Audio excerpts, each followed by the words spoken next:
from the Office of National Statistics from a 2019 study, in ever-increasing numbers, we are now at a lesbian divorce rate of 72%. So the top 4 reasons that they are reporting getting divorced is feeling ignored, inequality in the partnership, adultery, and domestic violence. Personally, I feel like this lends some weight to men's arguments and complaints about how women are behaving in relationships.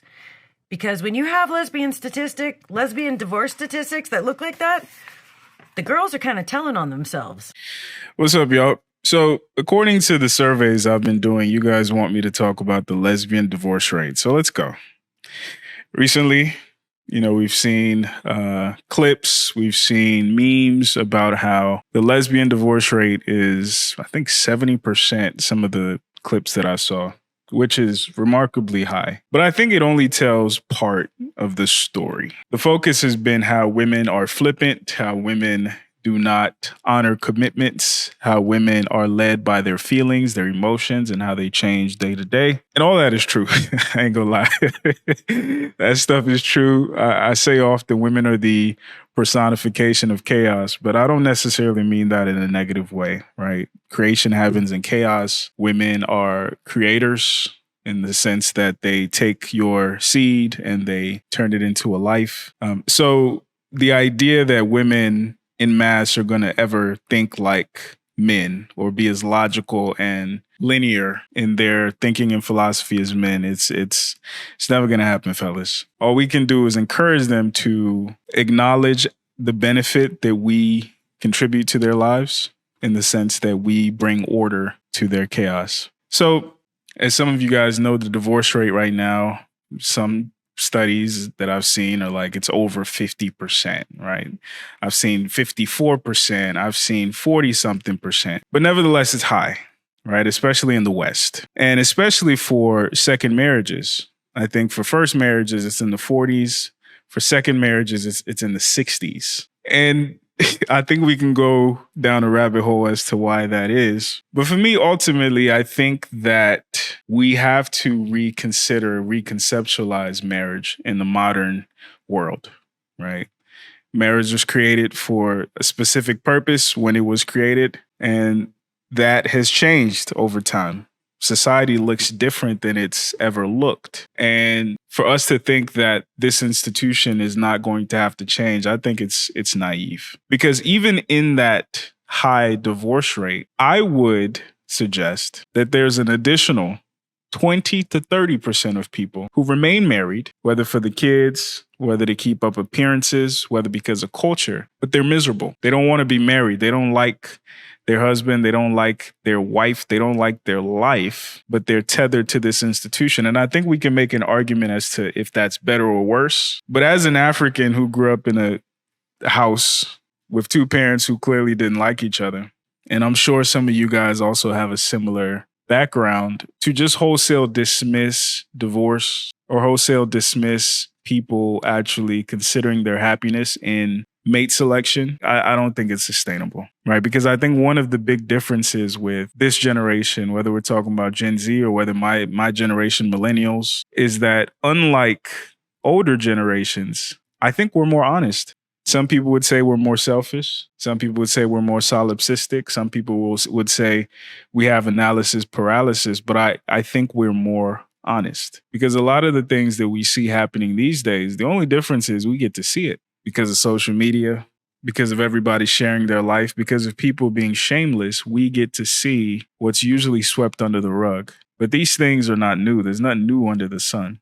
And I think the high or growing divorce rate is just one more example of that. It's not that relationships are worse per se. I think it's more so this generation is just less willing to white knuckle it or grit our teeth through uncomfortable or toxic situations. And that's not all bad. Another thing that's brought up, 70% of those divorces are initiated by women, which again, I think is incomplete. Is that to say that women are not flippant? No. Like I said in the beginning, women are women.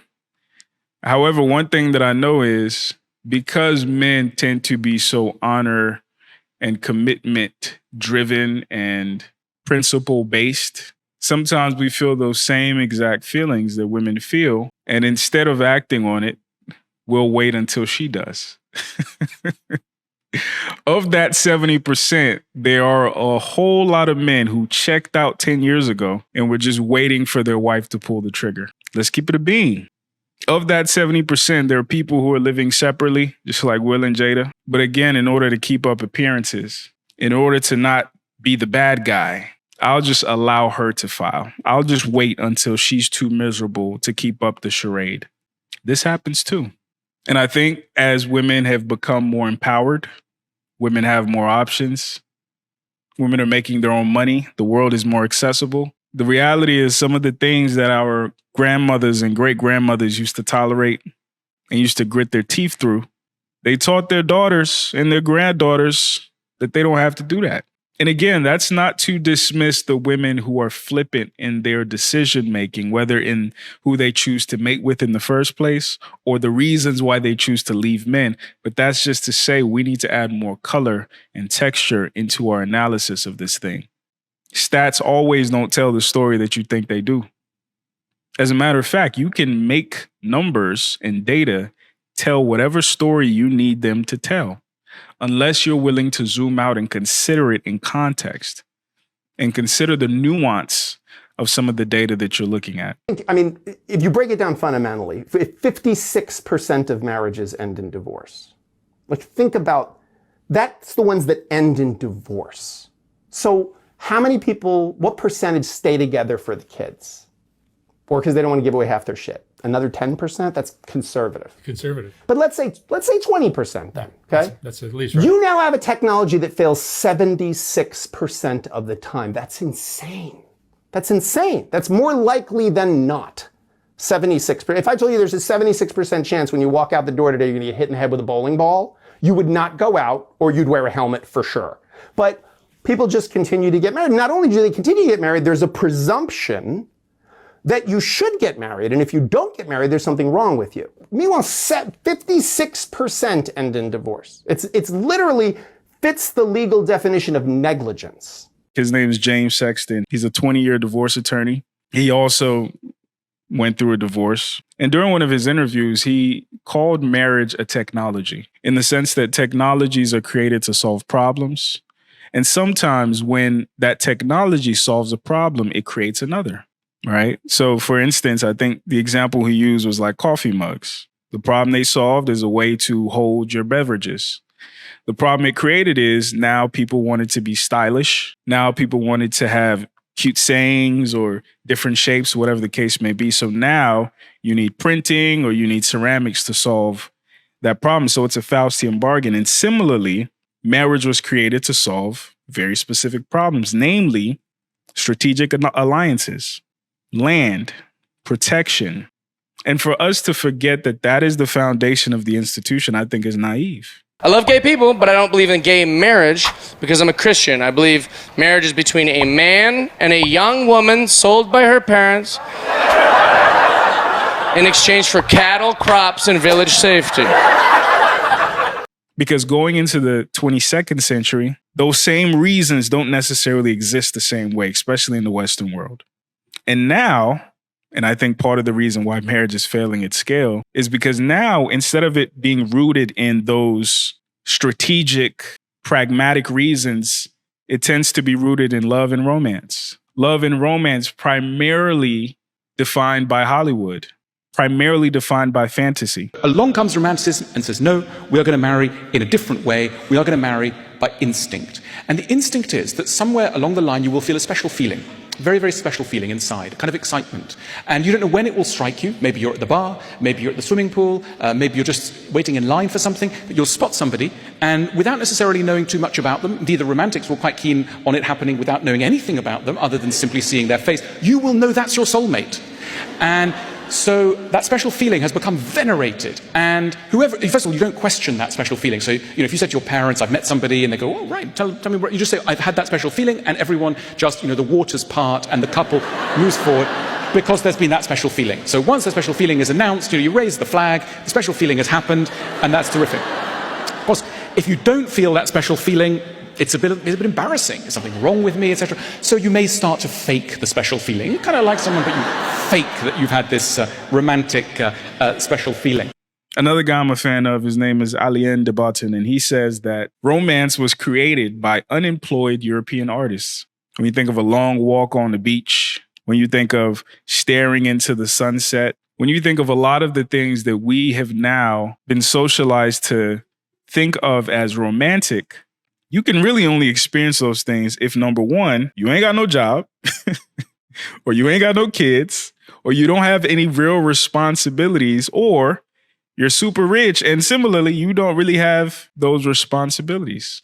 But the imagination of these poets, of these musicians, of these visual artists have painted the picture, pun intended, of how we see love and romance and what we prioritize in mate selection. And not just in mate selection, and also when we choose to mate select and choose to lock ourselves down. So obviously, it's not going to work.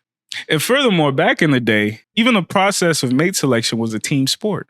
Your brother needed to vet him. Your sister needed to vet him. Your father needed to vet him. Your aunts, your uncles, your mother needed to vet him. Because you thinking he's cute and you thinking he's smart is not enough. There's a saying, I like two heads are better than one. And I think part of the reason why we fail so miserably these days, men and women, is because we are resting on our own understanding, particularly when it comes to the most important decision we will ever make. And according to James Sexton, the most important financial and legal decision you will ever make. We're basing it on feelings. According to some of my research, the top 3 reasons people get divorced is finance, infidelity, and culture/irreconcilable differences. I think part of the reason why there's this, I guess, uncommonly high divorce rate for lesbians is because those relationships aren't balanced. And that's not to say that some heterosexual relationships aren't also imbalanced. But just like David Dita's book, Way of the Superior Man, the feminine and the masculine will always find themselves, even if the masculine is in a woman and the feminine is in a man. And we see this play out even in homosexual relationships. So my whole point is, I hope this starts an interesting conversation about marriage, about the institution, or like James Sexton says, about the technology, but to simply use it as a slam dunk to say that, yeah, look, marriages fail because of women, in my humble opinion, is unwise. And you have to ask yourself, did they become my girl for perfect attendance? Or was it because of a connection? So I settled with who was consistent. You hear that too. And I mean, you hear men take pride in that. Yeah, she was always there. Yes. That's what you'll hear all the time. Yeah. But you were never emotionally there. Yeah, and so we a lot of times let our hearts settle where there is no expectation. So we love who questions us the least. We love who challenges us the least. We love who demands from us the least. Oh, that's a good girl right there. Y'all please like, share, subscribe, support the channel. I got more heat coming soon. Also subscribe on Instagram. It's been moving a good bit. So yeah, I'll see y'all in the next one. Peace.